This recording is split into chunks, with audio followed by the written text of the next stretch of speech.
যাক বাপ, খুব ভালো জিনিস নিয়ে এসেছি। বাড়ি পরিবেশে কত সুন্দর শান্ত লাগছে। হ্যাঁ বিস্কুট নেবা? আরে না না, খুব ভালো একটা নিয়ে এসেছি। বাড়ির কাজ করা আছে না, তাই বলছি। ওরে হারি মুখি দেখেছো মধ্যে করে হাসি দিয়ে চলে এসেছি।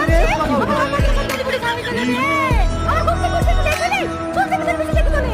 তোর কাছে তো বড় হয়ে গেলে বাবা বলে গালাগালি করে। না তুই নদের পিঠে না ঘুম থেকে 9টার সময় উঠবি আর তোকে ধূপ দেবে। আমার সংসারে থাকতে হলে আমার কথা মতো চলতে হবে। চলবে না যে আমার মেয়ে তোর কথা মতো। আজকে সংসার ফেরো করে নেব।